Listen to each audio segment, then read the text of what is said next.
Hey guys, Nick from Milburn here with Paul, Nicole, and Chris. How you doing, guys? Tonight, how's everybody? Hey, Nick. Doing good. Doing good, doing good. Chris, I met your dad the other night. Great guy. Yeah, no, I saw you guys talking over there. I was talking with my mom, and I did see you guys chatting it up. You know, I have to say, and this is on a very minor level, and it happened to the Stack Monster too. Pete, I mean, I'll never get used to this. You know, when it was just on the radio, Nick from Milburn or whatever, people would hear my voice and come up and ask me. But now it's happening, they see my face. So there are people watching our show that especially has anyone else experienced anything like this? I've gotten a little bit, at least actually from kids at school. I've had a few kids walk up to me and ask me about it. So I've gotten a little bit here and there. How about you, Nicole? Anything? I don't go to enough basketball games to get recognized. It is pretty neat though, and I mean it's good because it shows that the show is gaining popularity. What do you guys want to do first? Talk about the men's game? Sure. Yeah, we could start there. All right, Paul, get at it. Well, I think so. I think they. I've been saying all year long that they needed to press the whole game. And I think we saw that they're just not, they don't have enough bodies and are not enough physical condition to be able to go out and play 40 minutes of hell type basketball. They played very well in the first half, got up by, I think, as many as 15. And then they went about 9 minutes of game time in the second half, 2 TV timeouts without scoring a basket. And I think it was fatigue. I think that they got tired. They ran out of steam. They stopped running their offense. I think that in the future, if we find ourselves in a situation where we are not well manned, that running a press defense, and trying to turn offense off of that defense is a smart move. But you've got to start your season with 11 well-conditioned athletes who you can throw out there. Villanova is good. Dixon is good.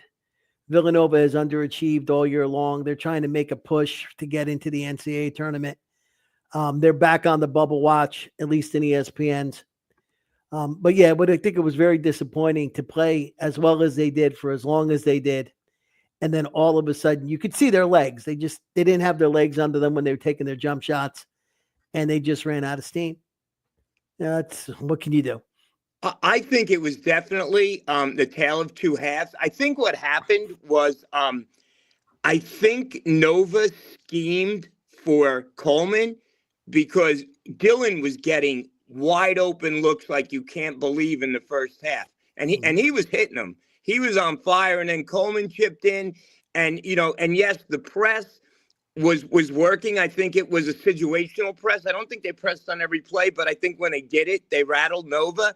I also think Godswill and Prince did a good job in the key on the defensive end in limiting Dixon in the first half.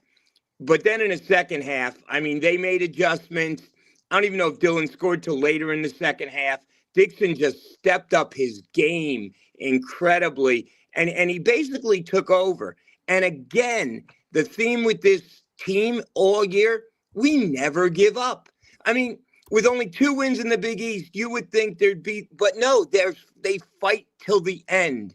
And I think that's a tribute to our coach. He gets them out there, and, he coached his ass off. But again, undermanned, Dixon was too tough.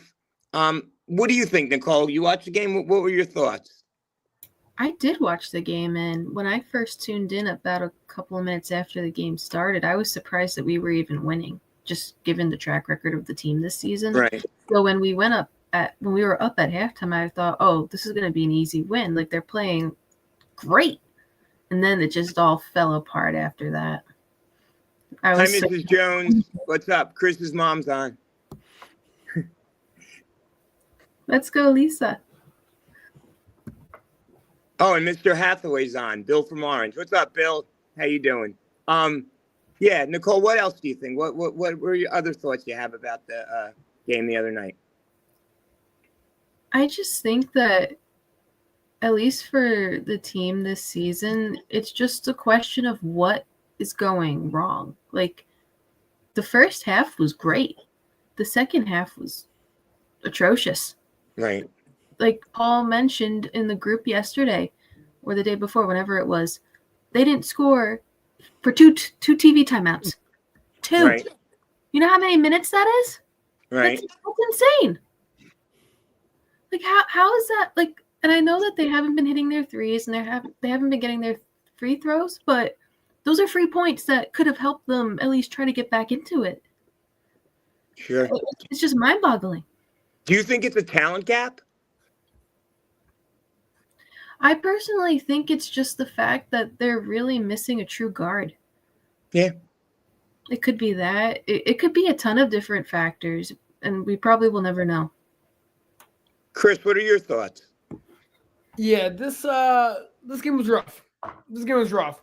I was there with all my friends that night watching that game, Greek night. So a bunch of students were there, probably the biggest student section I've seen all season long. But we're all there watching the game. In that first half, I was very excited with that first half. All you kind of mentioned it. Dylan Adewusu had one of his best halves I think he's had all season long. 16 points in that first half. Second half begins. He might have vanished into no man's land because I don't know where he went, but he was not out there on the court for the whole second half pretty much. He had a total of 2 points in that second half. Wasn't really a factor. And on a team that all season long has been inconsistent, you need a player each game to be consistent. So when Dylan Adewusu starts the way he did, you think he's going to be that guy for the full 40 minutes. And then when that second half begins, he just lost it. He lost it. Obviously, you said it, Nick. Villanova made the adjustments, and whatever adjustments they made clearly worked because everything Seton Hall had going in their favor was out the window. It was all gone. And going to the whole free throw thing, I understand that for these past few years, free throws has always been an issue for this team. But when you are in a game against Villanova, who, again, I would say is a pretty underrated team because Eric Dixon, he leads the Big East in points per game with about 23 a game, which is a wide margin from the guy in second. The guy in second is R.J. Lewis Jr. from St. John's with 19.6. So Eric Dixon having a very good year. You understand going into this game, you need to play well offensively. And you got to make those easy free throws. It doesn't help you when you're shooting 47.1% from the charity stripe. You go 6 for 12 in the second half and 2 for 5 in the first. That right there is how many points? That's 9 points you just missed on. Easy 9 points, which actually, since it was a 5-point loss, you would have won the game. You got to make those easy points, make those easy free throws. It was just, you guys all said it. Tale of two halves, completely two different halves. And I had hope in that first half. I really did. But once that second half began, completely different game. I think you made a good point about the free throws. And what gets me is, we need to practice our free throws. Guys, we practice our free throws. And I can tell you a story when my son was a manager. I'm not going to mention the player's name. Not a great percentage free throw. They took 50 shots. And I think one of the coaches said, come back when you hit 40 or 45 out of 50. And they were back quickly because the kid hit 45 out of 50. In a game, which is a different story with the pressure and everything, he wasn't anywhere close to that. So I just think a lot of free throw shooting is mental and psychological. But yeah, and usually I don't think it's that big of a deal like some people say, but this game it was. In a close game, it stands out. And I just want to get back to Chris. Yes, the student, and I know some lady on our, I don't even know her name, on our site was criticizing the student section, which I never think is fair. Because you look at the rest of the arena and there's no one there also. And, you just can't pick on the students. Although a good student section does translate on the message board and on TV. And we had a rocking student section the other night. I got to spend some time before the game, my wife and I, with DJ to DJ, who's from Milburn. And he did an amazing job to get everyone going. I mean, everyone pumped up, and it was a Greek night, a lot of sorority sisters there, and the atmosphere, for a 2 and whatever team in the Big East, there was atmosphere. That place was loud. It was great. But again, just couldn't close the deal. Paul, do you have any other thoughts on the game the other night? Again, only that I think you've been saying it all year. We haven't had the best player on the team, best player on the floor in any game since we've gone into the Big East. And it's very difficult to win when your best player would be the second or third or fourth best player on the team you're playing. So I think there is a bit of a talent gap. And I think that,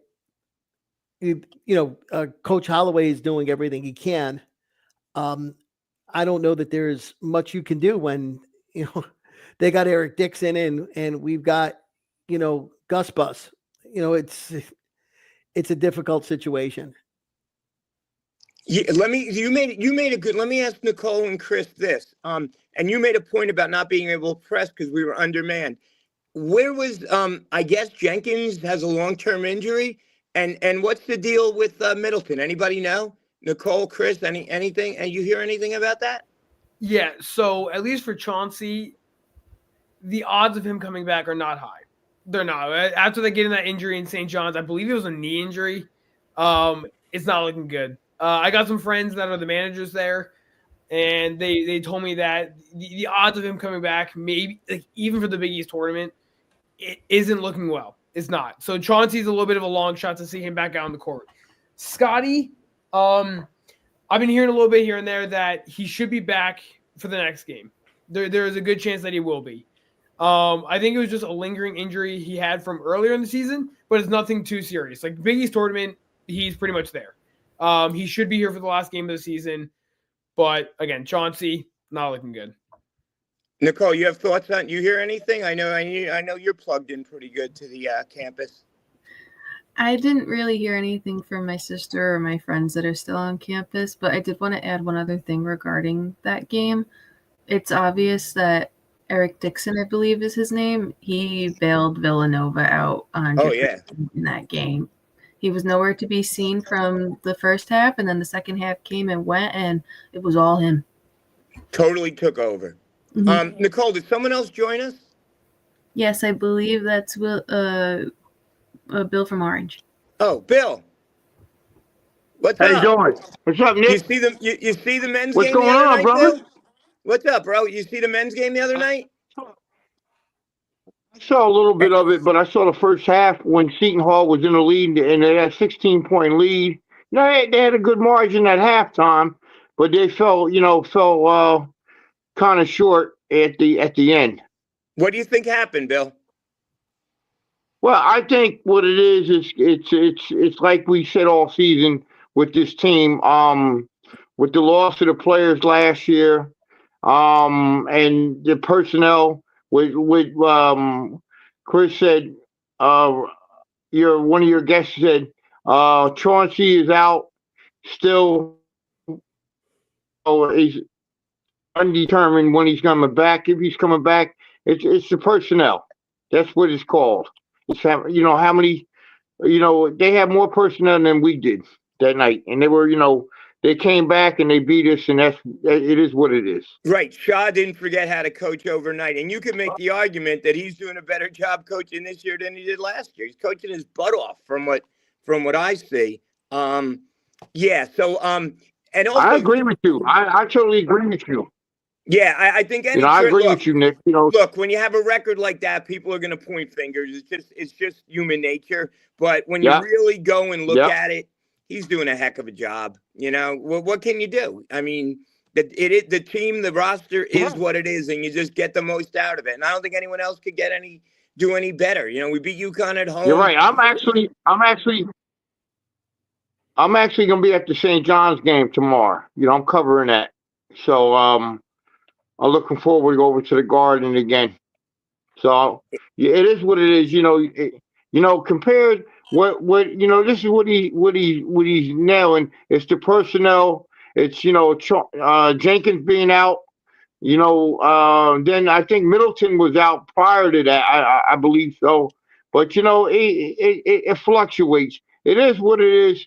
He's still a good coach in my mind.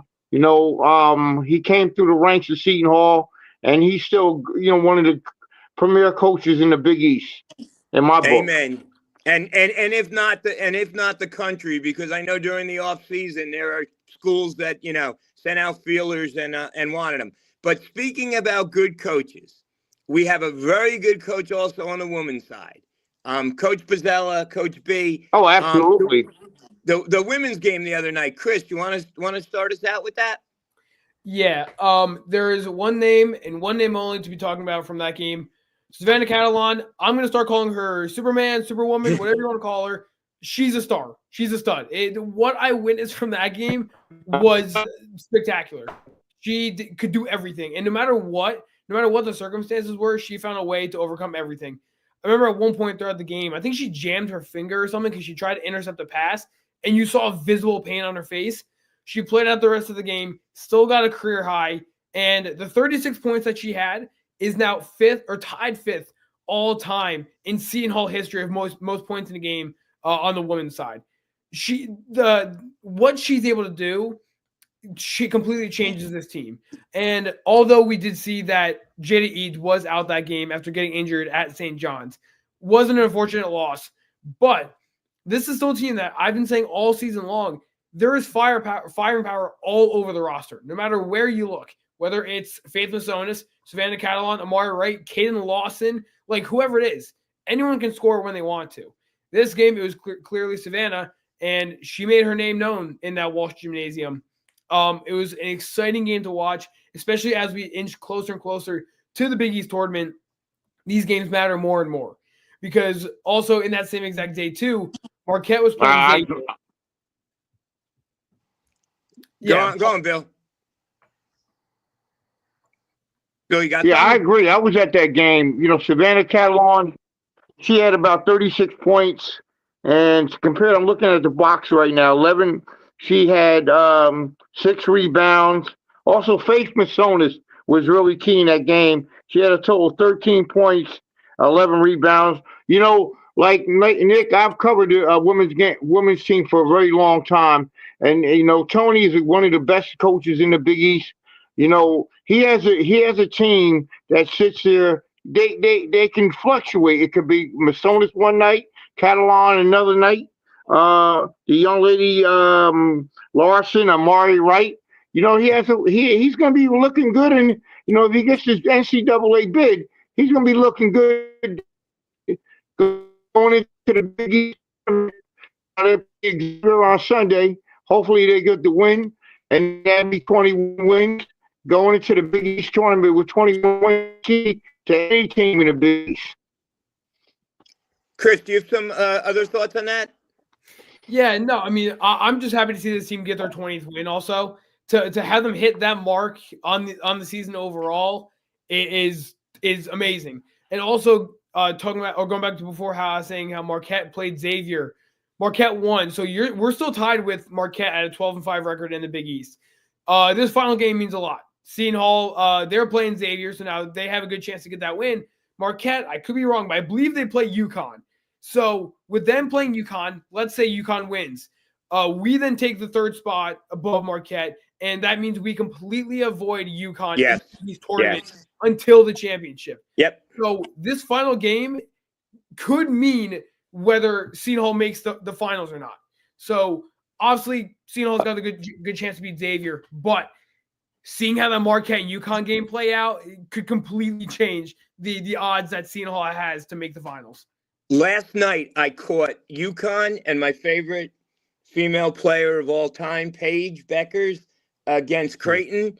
And again, there is such a wide gap in talent. I mean, this is, ranked team 22, and UConn just crushed them. I mean, it's like every night with this team. This team is hitting its stride. So they're fun to watch. Paul, your thoughts about the women's team? Your favorite coach, Gino Auriemma? So I think that I've seen games where one person goes off for 36 points. Right. And I've seen games where there's 4 players in double figures. Both of those things happened. Happened for the women last night. You don't often see that. Faith Masonis had a double-double. It was, and now I had it in front of me. Now I don't have it anymore. Kaden Lawson had 10 points. Amari Wright had 13 and 8 rebounds, so she came very close, two rebounds away from a double-double herself. And, usually in a game like that where one person goes off for 36 points, you don't see a ton of contribution from the rest of the team. Here you had 4 people in double figures. I think it's going to be hard for Seton Hall to get off the bubble and into the tournament if they don't win the Big East tournament, largely because I think the UConn games are going to hurt them in the eyes of the committee. But certainly it's always great to get a win on senior night. And the team has has a lot to be proud of no matter where they end up. And they're going to play somewhere in the postseason. If they don't make the big dance, they're going to definitely be somewhere else. Nicole, as I've been coaching, on and off for over 40 years, and I watch, look for little things like team chemistry. And I have to tell you, when you watch this team, the women's team, you can tell they really like each other. They really push each other. And it's just fun, and it translates on the court. What do you think about the team chemistry and what Coach Bozzella has created? Personally, from my standpoint of actually getting to live with some of the players my junior and senior year and kind of getting that little glimpse into women's basketball through my roommate, you could tell that chemistry has built up on from time to time. Like when I was a junior, it wasn't that great of a season, but senior year it really picked up. Last season it picked up, and this season they're just on fire. And it shows that team chemistry, it's important when you build on that. And when they work hard together, you could see that, they love playing with each other. And when they love what they do, it doesn't feel like a job. And it actually feels like that they're actually doing something to represent Seton Hall. Yeah, I think that's a great point. And I think what's really interesting is you had someone like Faith Massonis, and she came in and she fit in. And at the same time, she became a leader. And that's real hard. That's real hard to do, Right. to do both things, to join a team like that as your 5th year. And Bill, what do you think about Faith? Faith Massonis is a God blessing to Seton Hall. She came out, when I first seen her during the regular season, she's got the numbers, man. She's, Big East Player of the Week, or if it's not Faith Massonis, it's Jada Eads. They have a good chemistry, like you said. It's a good chemistry, like a family atmosphere. When you go to the shopping market, who's gonna get more of the groceries? Faith Massonis, Jada Eads, or Savannah? You know what I'm saying? They all play. It's a continuity. They have good continuity, and they have good leadership on Coach Bozzella. You know what I mean, Tony. So they're doing well. But Faith is one of those players that you can see in the NBA going forward. Chris, you had made something about Jada Eads. She was in a boot the other day, right? Yeah, she was. She walked out onto the court in a boot after getting injured at St. John's. Any word on did they say anything in the press conference? Anything about when she'll be back? Is it day to day? Is it what do you guys hear? Yeah, so I wasn't at the press conference because I was doing Hall Line last night for the game. I have not heard what the exact ruling is or what it exactly is, whether it's high ankle, whether it's just a little sprain. I'm not exactly sure on what that is. But from the looks of it, when she was at St. John's, she went down, she went back to get looked at. She did come back out onto the court. She didn't have anything on, so she at least was able to go back out on her own power to finish out and watch the game at least. So seeing her in a boot last night obviously wasn't promising, but I don't want to say it's going to hold out for too long just because, again, I think she's a player that no one wants to be held out for too long, but I don't see Jada being that player.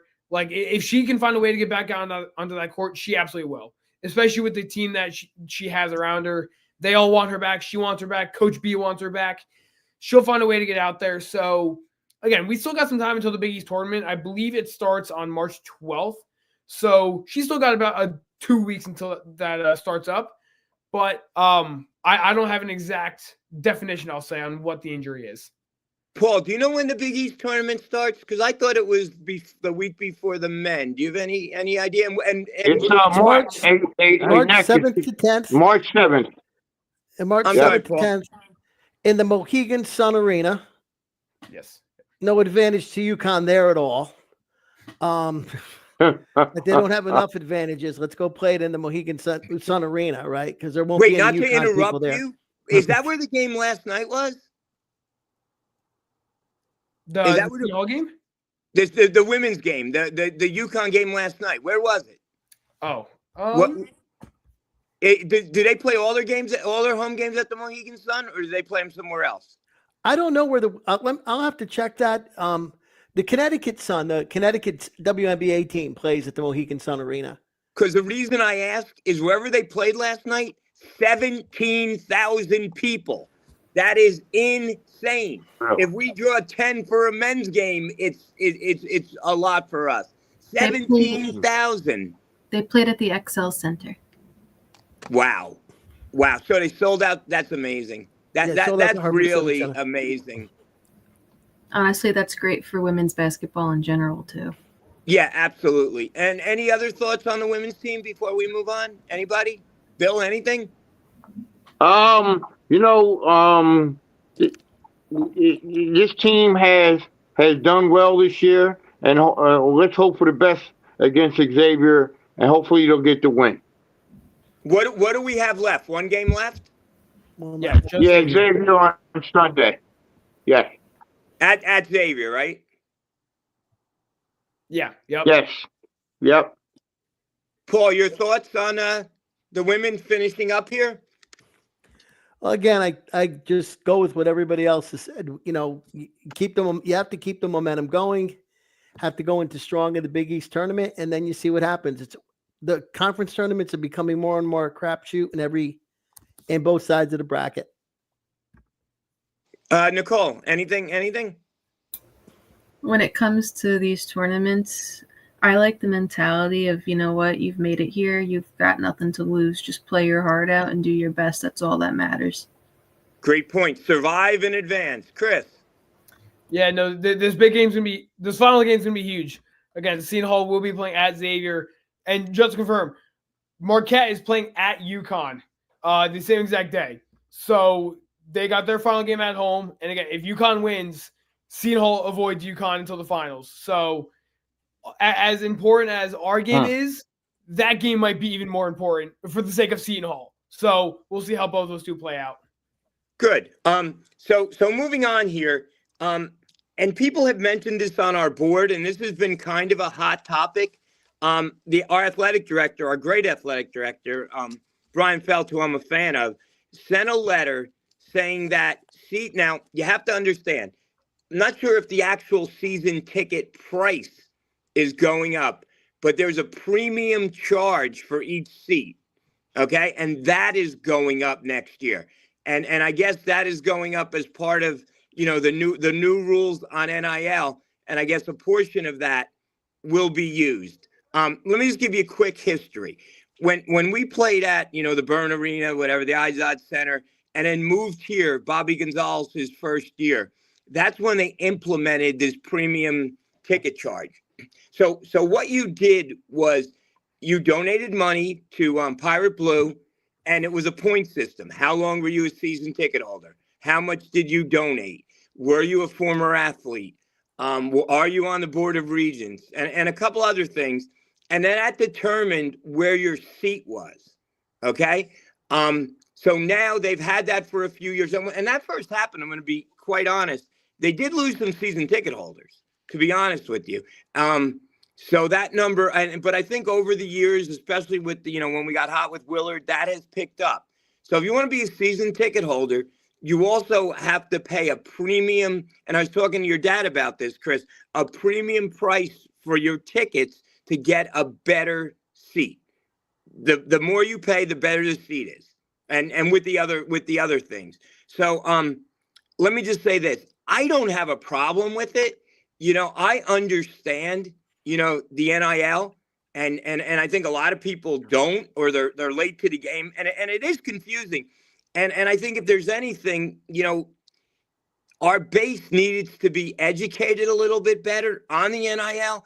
I mean, I'm going on, and Nicole and I were doing this. Buy a brick, buy a brick. Oh, I'd rather donate to an animal shelter than buy a brick. I mean, it was insane. Nicole got 2 bricks. I got 2. It just, come on, guys.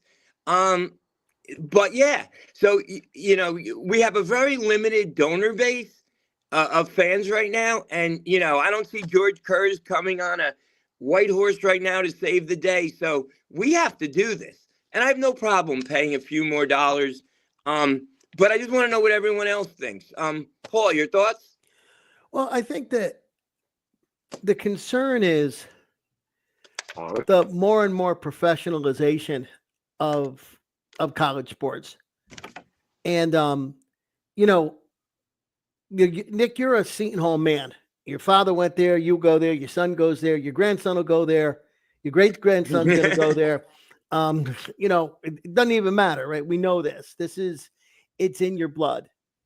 Yeah. And when you think about the teams, you kind of view them as representing you, right? Representing the school, and they're also, Nicole and Chris. They're they're students. They're, your colleagues. You see them in campus. You see them in class.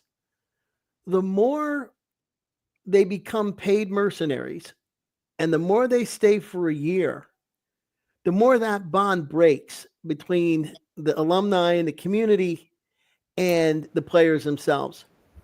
And then it starts to turn into, in my opinion, just a question of entertainment. How much do you enjoy the games? And the problem we have at Seton Hall is Seton Hall is my favorite team, but they're not my favorite team. The Yankees are my favorite team. The Giants are second. And you have to go, down the list before you get to Seton Hall. Nicole, okay, if she was told you can go to one event, you can watch Seton Hall win the national championship in basketball, or you could watch the Devils win Game 7 of the Stanley Cup. I won't put her on the spot, but I think she'd have to think about it before she came back with an answer.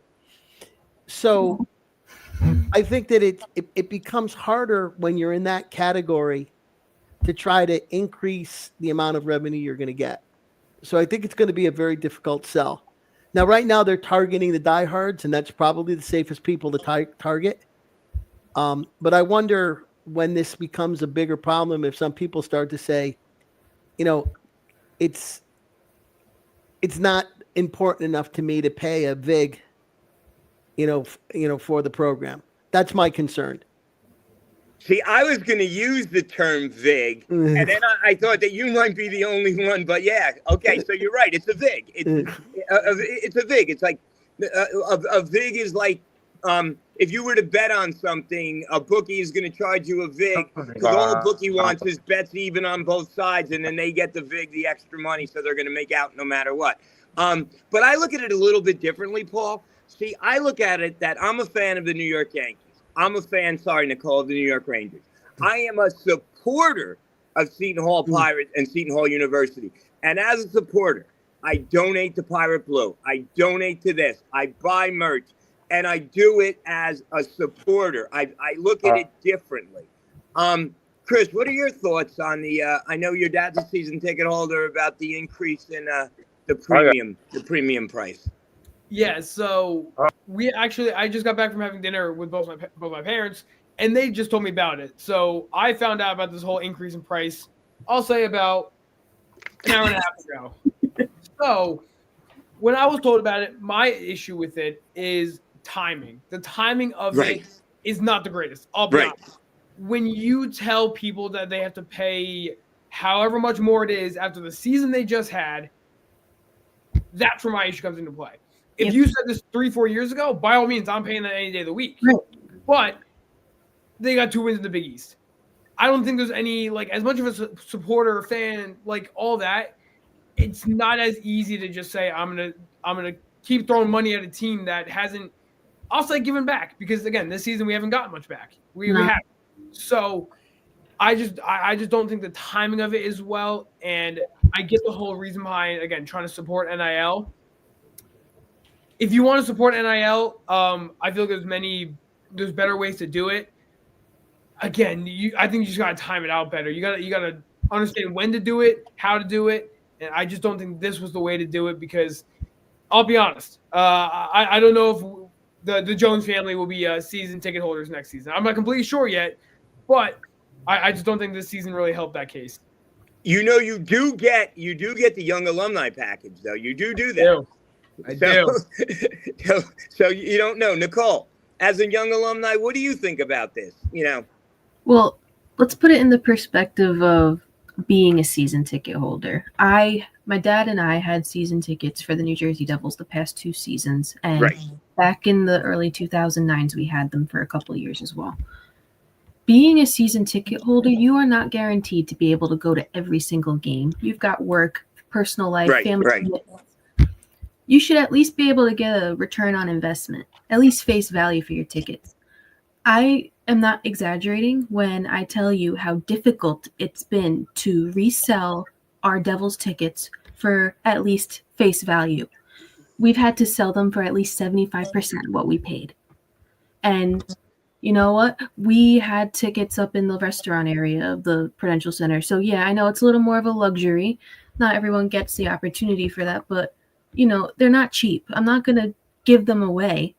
Like, if you want to enjoy something, you should at least be able to get the money back, at least break even from what you've got. And it makes it a lot more stressful to figure out what you're going to do with them when you can't sell them. Because, hey, my sister's got exams. She can't always go. I'm working late sometimes. I can't always go. So the way I put it is, especially after seeing the way that the Pirates have played this season, and we were considering it, maybe getting Seton Hall tickets instead of Devils. I've seen in the group, people have not been able to sell their tickets. People are giving them away for free. What's the point of getting season tickets if you're not going to be able to get at least something back for them if you can't make all those games? That's the problem I have. That's a great point because I've experienced the same thing this year. I have 6 seasons in section 11, and in the past, if I couldn't go or I couldn't use 2, I would just put them in the ticket thing and at least get face value, if not a tad more. Now nobody wants them. No. You know, I can't give them away. You know, it because of the product on the court, unfortunately. Yeah. You know, I guess when you do that, that's a chance you take, but that's a good point for next year. If you're not, 14, 15 games, if you're not going to make every game, you want to at least try to get something back for the games that you can't go to. So I wasn't looking at it that way, because just support this team, no matter what. But that's a good point. Bill, you've been around a long time. What do you think about the increase in ticket price, in a premium ticket? Nick, you talking to me? Yeah, Bill, my man. I'm sorry. I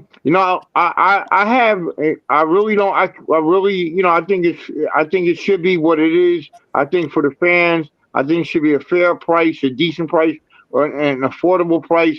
And also, I don't know if the group agrees with me about a parking stipend, because, there's a lot of parking. There's no parking down at the Prudential Center. You got to pay $25 in the parking deck.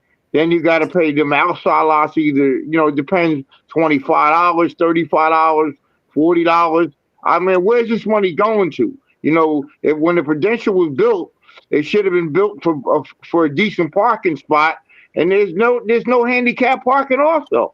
So what do you? It should be affordable for the fans. The product is on the court. You see the product, and it should be affordable. And also the parking situation at the Prue. There's nowhere to park. You gotta if you park on an outer side of the street, they want to give you a ticket.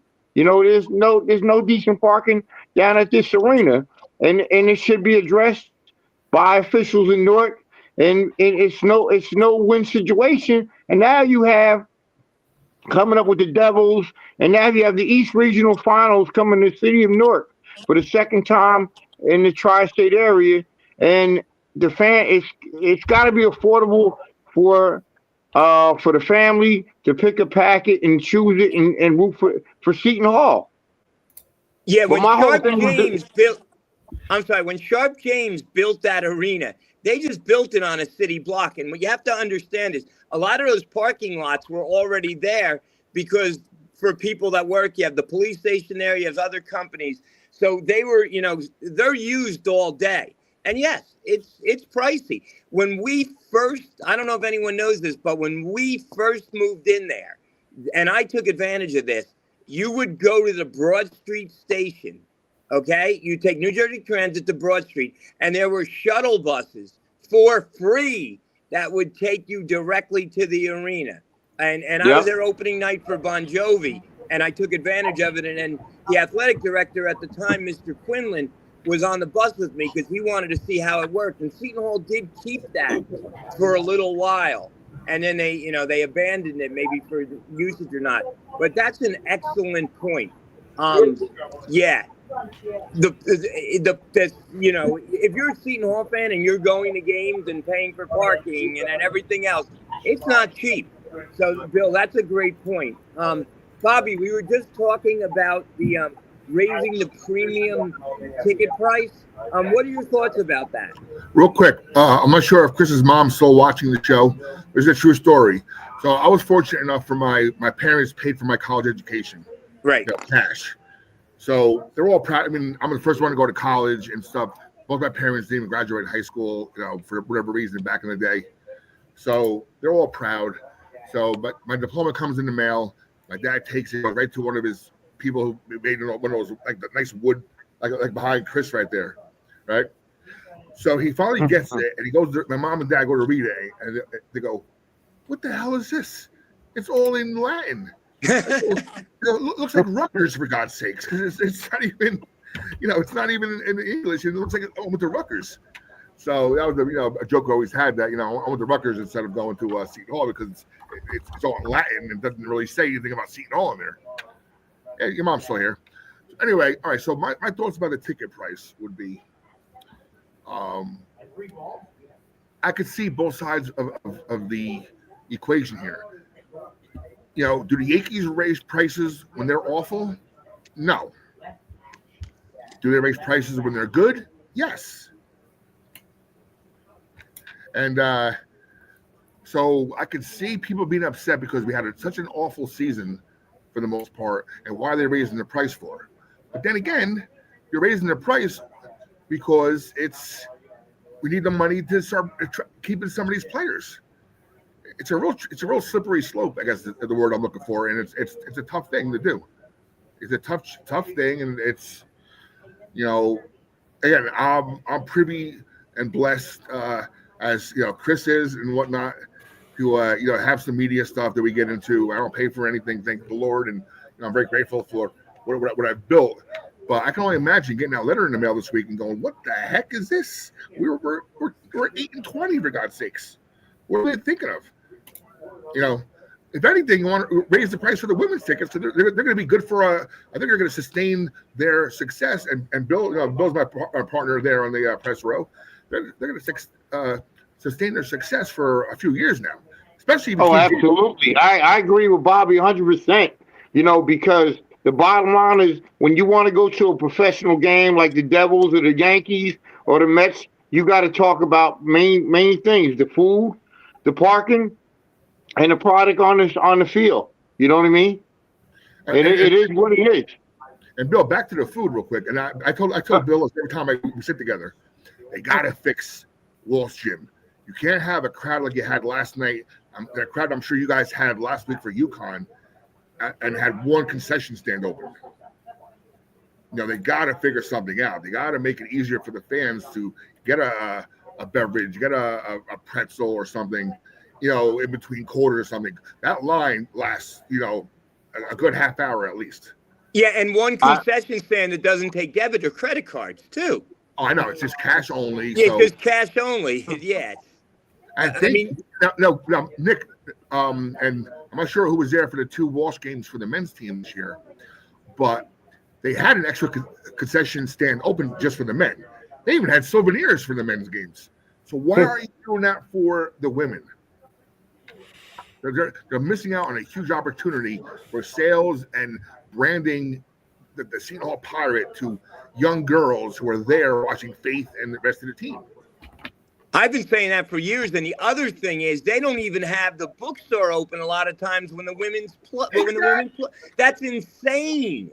Last night, I'm saying, last night they had the pink shirts on, right? You saw on TV. Yeah. I wanted to buy one of those pink shirts. Yeah. I even asked Matt Sweeney, Matt, where can I buy one of these shirts? I wear pink sneakers. I'm not ashamed of that. I match my colors. I want one of those pink shirts. They're not for sale anywhere. It's crazy. It's like, hey, Nick, I'm just going to share something with the group. I covered the Essex County tournament, and you know the history of the Essex County tournament. I covered the Essex County tournament in Newark a week ago. Wait. Let me not cut you off. Did you do the women's? Did you cover the women's final? As far as yes, I did. Yep. My best friend worked that game as an official. How was he officiating? Good. Yeah, he said it was a great game. There was an upset, right? Immaculate Conception lost. Yep. So speaking about that, Essex County College, one of the premier one of the community colleges in the center of the city of Newark. They had over 1,000 people in the stands. 1,000 people, $10 a pop, 2 games, no concession stand. Come on, really? Are you serious? You could have made at least about $1,000. You know, East Orange has concessions in the summer. Exactly. I agree. Bill, do you remember when the county tournament was at Walsh? No. I can't Yeah, go it wasn't back that on long day. ago. Kelly know. Tribute, East Orange, Greg Tynes, they all played at Walsh.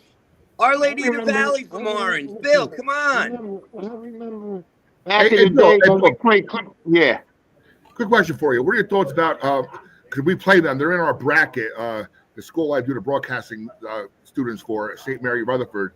What are your thoughts of Montclair Immaculate closing down? Bobby, that's an unfortunate thing. Montclair Immaculate is like the girls team, like Nick said, Essex County tournament, defending champion. They got beat by West Orange. That's going to take a toll on that community, and Essex County community, because there's a lot of kids that go there, play sports there. It's going to take it's unfortunate, but it's going to take a toll. Like, remember back in the day where Jersey City, St. Anthony's had to close down, and it takes a toll when a school like that in basketball, you know what I'm saying. Basketball is great at Montclair Immaculate, one of the premier schools in the county. They're going to be losing a lot of students, and the students are going to be have to be going, elsewhere. Yeah. So that's my thoughts on the increase. The optics aren't that great. The optics aren't that great. But then again, we need to. It's such a. I wish this NAL would go away. It's not, unfortunately. Now, I don't. I'm usually working, or I'm at the games, or I'm doing other stuff. But you guys, I see Nicole mention this all the time. Whole line, right? They'll cut you off if you mention NAL, right? I've been cut off because I mentioned NIL. Joe Morales will not. Sorry, Chris, but your boss, Joe Morales, does not like NIL. I love Joe, but sorry. Me and Jeff. Jeff mentions NIL. Bye, Jeff. Have a good night. I mean, but you need to discuss it, because you'll never fix it if you don't discuss it. And yes, I don't want to talk about it. I'd rather talk about other things. But it's there. It's real. We can't ignore it. I think that college basketball, now all college sports, they've always been a business. But now it's obvious. It's above board. Right? The players are even, we're talking about what it takes to sign a player. They're talking about, are we ever going to get a point where a kid would have to make a 2-year commitment, sign a contract? You can't run a business like lemonade stand. If you're going to run a business, you got to run a business. You got to understand how to market. You got to understand the simple things like having a second concession stand or having souvenirs, because you're going to get 1,200. You're going to get a sellout for a women's game. You got to understand that coming off your worst season in 20 years is not the best, most opportune time to ask people for more money. And, I mean, it is a business. The Yankees charge as much as they can charge and make money. And we pay it or we don't. But somebody has to be able to do the marketing. Somebody has to say, what is this going to do to my base? When I do a ticket increase, some people are going to pay, some people aren't going to renew. What's my total revenues? I don't know that our athletic department is thinking in those terms yet. Has enough people who are thinking in those terms yet. But that's what it's going to take to be competitive. Right. So, Nick is always talking about getting a general manager and scouting the country to find players. I think they're going to also have to get some sort of a business manager who's actually viewing the athletic department as a going entertainment concern in New Jersey, and how do we maximize profits? Because the profits are going to be what pays the kids. Yeah, I was thinking about that, and there are people based on this year who weren't good. There was a percentage, and I don't know if that percentage is 10, 15, whatever. There was a percentage of people that weren't going to renew no matter what, right? Because of the season. Now, none of those people are going to renew now because the prices went up, but now more people aren't going to renew because the price goes up. So I hope, and I'm sure they did a cost analysis of where it's going to land and what percentage of taking off will, mitigate the increase will mitigate the percentage of people who don't renew. I hope a cost analysis was done. Now let's segue into the other topic I wanted to discuss. I don't know if you guys touched on it or not. No. Oh, by the way, real quick, women's team. I haven't been on in a few weeks, so I don't know if this was discussed or not. Jerry Camino had an article a few weeks ago stating that when this model of athletes being paid comes to fruition, right? That he thinks it's going to be a 90-10 split between the men's team and the women's team. Is that fair? Well, what is it now?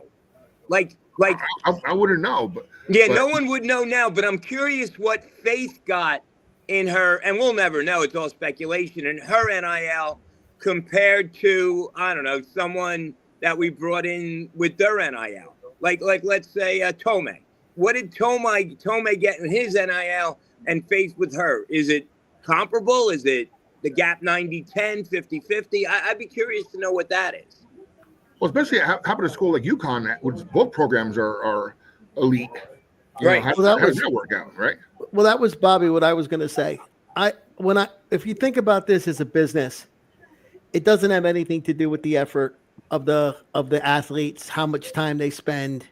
It has to do with how much money they're generating, how many butts they're putting in seats, how many eyeballs on screens. UConn averaged 12,800 people at home this season. Right. Okay, that's better than a lot of the men's teams in the Big East.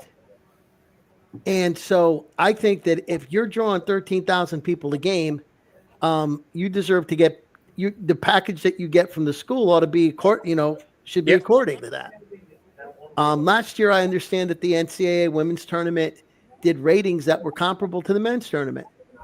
If you're generating the same amount of money, you should be getting the same amount of revenue. If you're not, then it has to be commensurate with with the amount of money you're generating. I mean, let's face it. The Seton Hall baseball players spend a ton of time practicing. They play a hard schedule. They travel. They go on southern trips, but they won't see any money because baseball doesn't generate revenue. College baseball doesn't generate revenue. So to me, it's a question of business rather than a question of effort or even equality. And to your point, Paul, last year was the Caitlin Clark effect. Angel Reese, Caitlin Clark. This year it's going to be Paige Buchers and the girl from Notre Dame, who's actually a Jersey girl. Hidalgo, right, Bobby? Hidalgo, yeah. Hidalgo. Eventually, these the known female basketball stars are going to start dwindling because unless you start promoting them better. Because think about it, after Paige and Hidalgo, That's all I know in basketball this year. Well, it'll be Women's interesting. basketball. UConn has Sarah. What is her name? Sarah Strong. I think she's a freshman. She'll be the next one. She can play. Do the Cavendish sisters have another year of eligibility? No, I think I heard of them too. And does the other girl, Van Lith, does she have another year of eligibility? They just play forever because they're making more here than in the WNBA. Yeah, absolutely. Real quick, let's touch upon someone posted, I think it was yesterday or today, about the ACC and Big East combining. What are your thoughts about that? I'll give my 2 cents afterwards. Nicole, wake up. Hello. What do you think? Nicole should be. By the way, Nicole should be the GM of the program. She should be the GM. No. Make Nicole the GM tonight. She does a tremendous job. Nicole will be president of Seton Hall University someday. I won't be on the planet, but she will be president of Seton Hall University someday. By the way, another topic after basketball, right? What's going on there? It's all on the topic for us. I personally believe that you should keep the football schools out of the Big East because it's not a level playing field. They get most money. Most of those schools, they get more money for their football programs than they do basketball, and they just are able to hooch off of that. Whereas with the Big East schools, you could obviously see that, they're all sort of on a level playing field. The basketball programs are what give the school their identity in the NCAA. I think that's something that's really great, and that's how the Big East has always dominated as such a great conference because they don't have to rely on the football teams because we don't have any to, be the popular factor, so to say. I mean, yes, UConn has a team, but also they're not that great, and they're an independently run team because there's no other football teams in the Big East. So it's really real quick, Nicole. They are getting better, right? They have Jim Mora Jr., I believe, is the head coach now. I think UConn's football team is getting better. So if they get better, they're gonna be more attractive and maybe that's how UConn gets out of the league. Yeah, real quick, I think it's absolutely ridiculous for UConn women's basketball team to be in the Big East because it's basically an automatic qualifier before the first tip-off in October. Mm-hmm. Because there's no one in our league that's going to challenge them. They can play, a WNBA schedule, be 5-20, then start Big East play and still win and make the tournament. Yeah, that's a travesty. They should not be. In this league and get an automatic bid every year because they're that good and they're that much better than the rest of the programs. Come on. I don't really follow NCAA football that much, but I just know that, given that they're independent from the other conferences because the Big East doesn't really have a football name to it, I think it just it's kind of like an outlier, so to say. And I think that, it's special that the Big East just has basketball to, make themselves stand out. So I personally don't think that should be touched.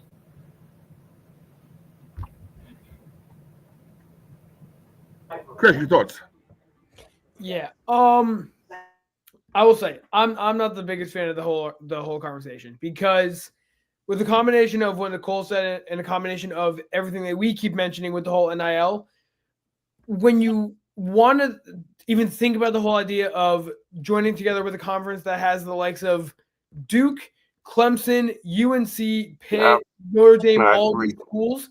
If the whole argument of NIL is going against Seton Hall saying we don't get enough money, we go against UConn, we go against Georgetown, we go against St. John's, we go against all these schools, we then join with the ACC, that explodes the whole NIL conversation times that by 10. So we then get put into a place of what do we have? Like we're then going up against these schools, and it's not helping the whole NIL conversation. If that's always what we're talking about for Seton Hall and how much they struggle with that, you can't put us with schools like these guys. It'll put us so far out of any competition, any possibility of any chance of success. To me, it doesn't make sense. It really doesn't make sense to me at all. And I understand that a lot of these ACC schools have been schools that have been part of the Big East at some point. I know, obviously, Pitt used to be here. I believe Syracuse, Boston College, all these schools. Notre Dame, Louisville. Exactly. They all were part of the Big East at some point. But again, going back to the whole NIL thing, joining with the ACC would even farther push Seton Hall out of any conversation of getting money or whatever it is.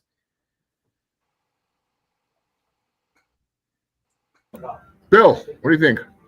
I agree with Chris. I think the ACC should stay on their own track, and the Big East should stay on their own. Because I think it happened in the Big Ten. I think USC and UCLA joined the Big Ten, right? So how did that benefit from that? For that situation. But I agree with That's Nicole Rutgers at right and now. Chris. I agree with Chris and Nicole. I think that the ACC and the Big East should stay apart because it's only going to hurt Seton Hall, program. I also want to throw one more thing out there too. Going back to Duke, with Duke, NIL, all that, we have seen this season Duke fans and supporters and family and all that have raised like over $50,000 or $100,000 specifically for Cooper Flag, specifically for one player to stay. Yeah, that might be more than Seton Hall's entire starting five. Like the difference between Seton Hall and then ACC, it just would not help us. Now, I kind of view it from looking at it from a basketball perspective. I think that there's a whole bunch of TV executives that are killing the golden goose and they don't even know it. College sports, to me, is based on rivalry. Rivalry is based on the double round robin format. So we go to UConn comes down to the Prudential Center and gets beat, then we've got to go up there, right? We play St. John's at Madison Square Garden, then they come here. And that builds rivalries. You see a team twice, every team twice, and you get to hate them. And that passion is really what makes the sport. You can have a 2019 team. You're not going to be league. You're not going to play everybody once, let alone twice. Is it even really a league anymore? What's the identity of it? And that's the other piece of it too. You've got the Atlantic Coast Conference currently has two teams that are 20-minute drives from the Pacific Ocean. Like, what's the identity of the ACC? It used to be that Eastern Seaboard Southern schools, the schools for Virginia and North Carolina and Maryland was in the ACC where they belonged. And then some TV executives got together and said, well, we can get a market into this cable thing. So let's get the Los Angeles market into the Big Ten network. And at the end of the day, it ruins what we love about the sport, in my opinion, what I love about the sport. And so, beyond whether or not we would be competitive, I don't share Chris's belief that we would struggle that much competitively in a league that includes people like SMU and Wake Forest. You could potentially get a very easy 18-game ACC schedule in a 29-team league. Given how watered down the competition is going to be with those schools from all over the world. But who cares if you play SMU? Why do I want to see Seton Hall go to Cal Berkeley? I want to see him play St. John's. I want to see him play Villanova. I want to see him play UConn. I want to see him play Providence. Schools we've been playing for 100 years. That's who I want. That's what I want my college basketball season to be. And so to continue to water it down and make TV decisions, to me, is not good for the sport.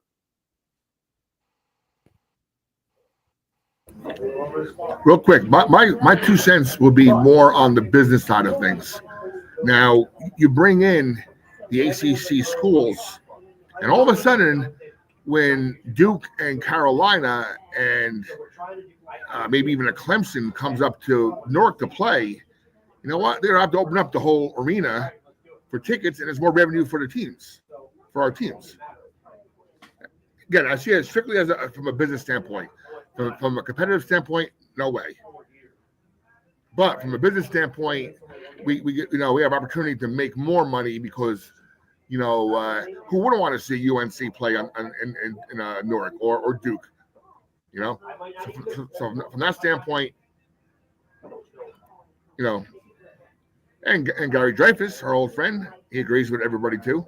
Again, I'm just playing devil's advocate from a business standpoint where, we're crying we don't have any money, and all of a sudden we're gonna have a full arena when Duke and UNC and the other basketball programs come to town.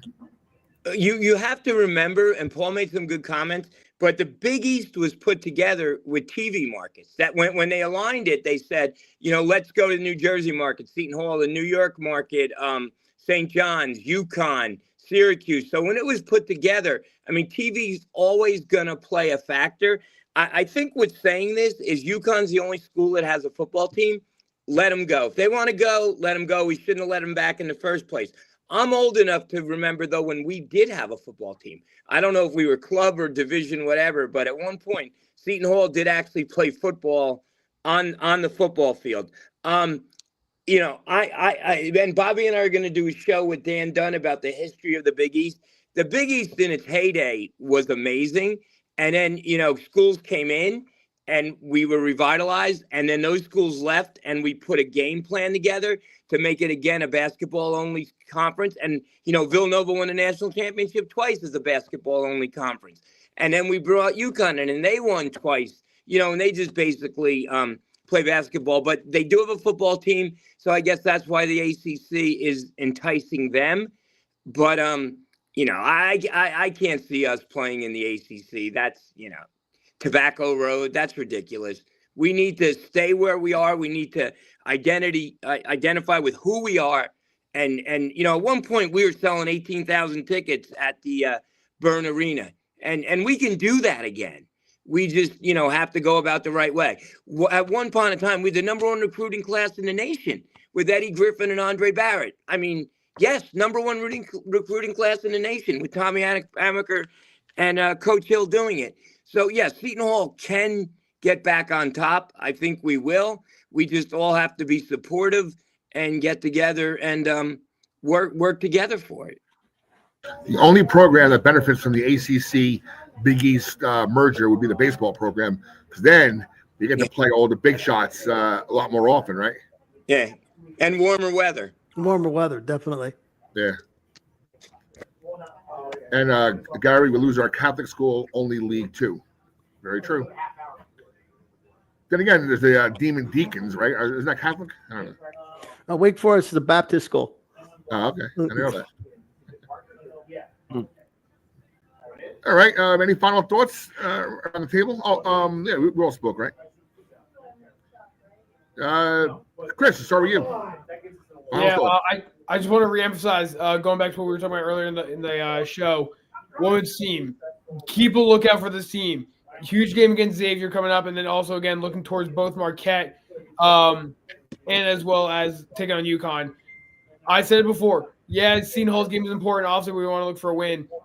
That Marquette-UConn game, if UConn wins, which, again, most likely they will, Seton Hall avoids UConn until the finals. So those two games are going to be crucial for the Big East tournament for the sake of Seton Hall. Bill. Yeah, so I'm going to agree with Chris. Looking forward to win on Sunday. They're going to go into the Big East tournament with 21 wins. Great season.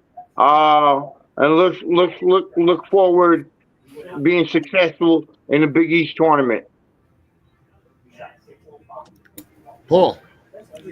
Well, this has been a tough season, but every year somebody comes out of nowhere and shows up in the NCAA tournament and then does well in the NCAA tournament.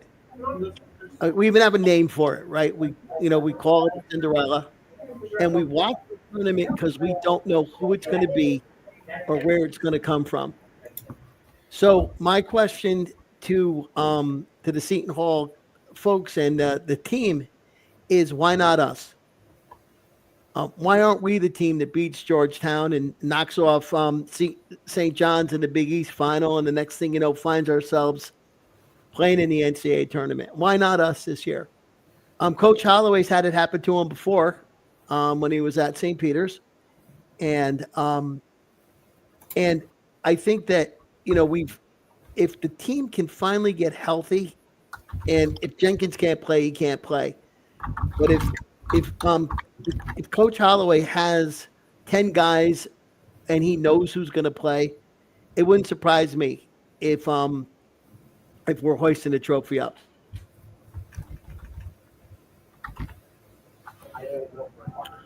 My final thoughts were I'm actually looking forward to March Madness. Next Saturday I'll be in Mohegan Sun Arena covering our team, our ladies, and watching the whole Big East women's tournament. A couple days later, I'll be with Nick from Milburn. We'll be talking to Dan Dunn on a Wednesday night in the Garden.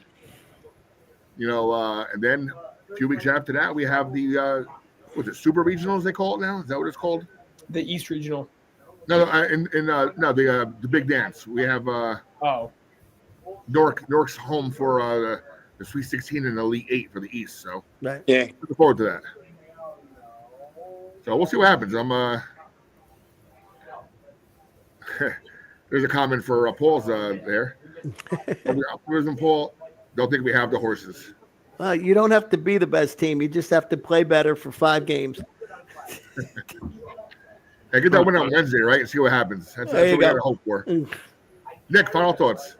Gary, I don't know if you were, I was at the Big East tournament years ago, and I keep saying this, but we were up again, number 1 in our number 1 seeded Villanova, number 2 in the country. On in the after 12 o'clock game. There may have been 15 Seton Hall fans in the building, and we shocked the world with Sterling Gibbs and Darren Cena hitting big shots, and we beat Villanova. So miracles, ask Al Michaels. Miracles do happen.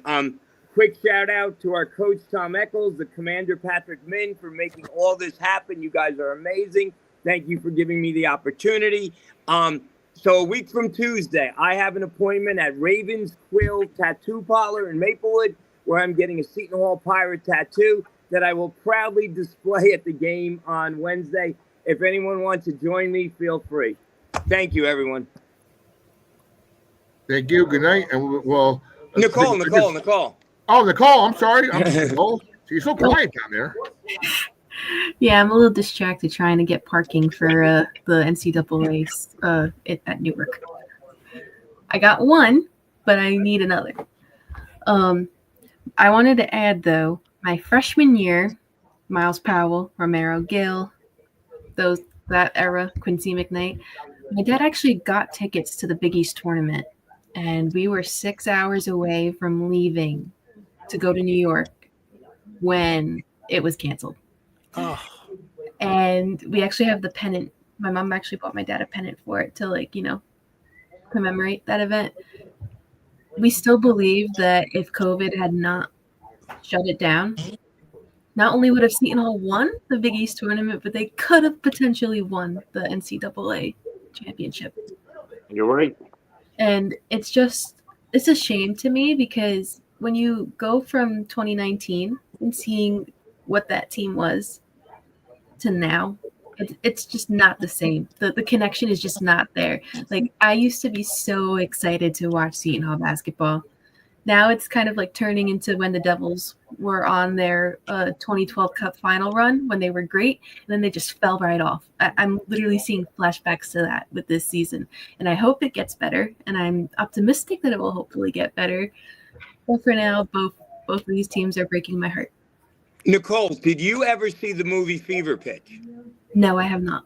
Watch that movie. There is a part in the movie where the kid falls in love with the Red Sox, and his Uncle Carl, who took him to the game, said, "Be careful, kid, they'll break your heart." Yep. And that's what I think about Seton Hall Pirate basketball, because there have been ups and there have been downs. Yep. And we won the Big East tournament in 2016. And like you said, 2019, I believe, and my son was there Wednesday night. I think he was sitting in the press section with Fana.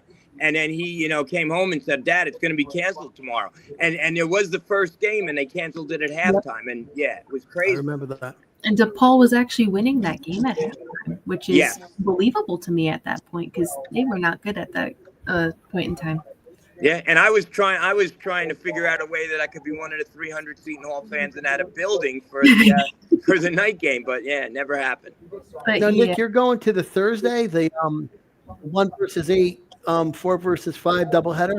I'm going Wednesday when it looks like we're going to be playing at the 7:00 game on Wednesday, Okay. and then I'm going again during the day on Thursday. That's like one of the highlights of my year. Okay. My father went to the that day every year for about 30 years. He's a school teacher. Yeah. And when he retired, his principal took out his attendance sheet and pointed out that somehow or other he always seemed to be sick on the second Thursday of March. And could he explain it? And they used to eat at this deli on 8th Avenue called Manganaro's.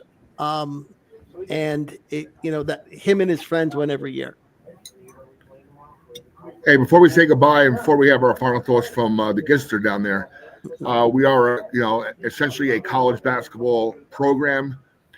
I'd be remiss if we didn't recognize Gene Hackman, Hoosiers, Coach Norman Dale, one of the greatest sports movies ever. Mm-hmm.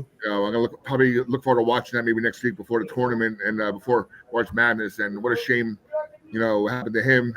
But again, Hoosiers, Rudy, same director, same writer, great movies. But Hoosiers is definitely. Now, Gister, have you seen Hoosiers? I have not. Homework assignment. You got to watch Hoosiers. There's a ton Bobby, of movies I haven't seen. Jimmy Chitwood run the picket fence, right? Yep. Yeah. Gister, take it away.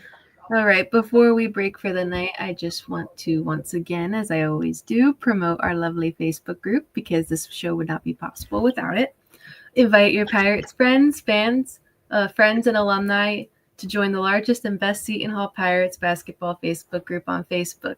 We are featuring a vast majority of content, one of them being past player pirate profiles from our very own student volunteer, Isaiah Williams. We've also got men's game previews from our group experts, Art Thomas and Paul Justafan, who's live with us right now. We've also got women's previews and post-game analysis also from our student volunteers, Isaiah Williams and HRA Nick Morgan, who could not be here tonight, but we are very appreciative of all his time and efforts. We also have our Hall line callers, Nick from Milburn and Jeff from Point Pleasant. And where's Jeff? We should get him on here. Why not? And we'll actually let him talk. Joe Morales, we'll actually let him talk NIL. Maybe. We also have direct posts from media members such as Jerry Carino of the Asbury Park Press, Jaden Daly and the Daily Dose of Hoops, Bobby Blackjack Garente, who's here with us right now, and Serge. Ooh, Bobby. You could watch anything from Serge on Amazon Prime, Roku, and I'm forgetting one. YouTube. Oh, the obvious one. Yeah. We also have content from Matt Mlzinski and Brian Dino Vellis. And lastly, we have our group exclusive live shows, including the Coach Boz show, which is produced by Bobby. We also have our Pirates pregame show that we do before about 45 minutes before each Pirates Seton Hall men's basketball game. And we also have our special midweek show, Hall Hoops and Happenings. And that's it from me. By the way, I met Nick Morgan last night. Believe it or not, my guy is 6'3". Yes, yeah. You do not see that on screen, right? You see him on a little box, right? I didn't think he was that tall. I go, oh my God, you're enormous. Did he play hoops in high school at 6'3"? No. He's pretty big for a trombone player. I believe he played baseball. He played what? Baseball, but I don't think he Okay. played high school. Okay. All right. Again, we're off. Thanks for joining us. Bill, enjoy the game at the Garden tomorrow. Okay. And I'll see you. Well, next time I would potentially sit next to Bill. Would it be a good thing? That would be an NIT women's run because they didn't make the big dance. So, Bill, I don't want to see it, Bill. I don't want to see it until October. Bobby, let me just say real quick while I remember. I actually caught the your show, the Blackjack and Boz show, and that was really good stuff. You really he can talk, but you bring the best out of him. That was a I great appreciate show. that.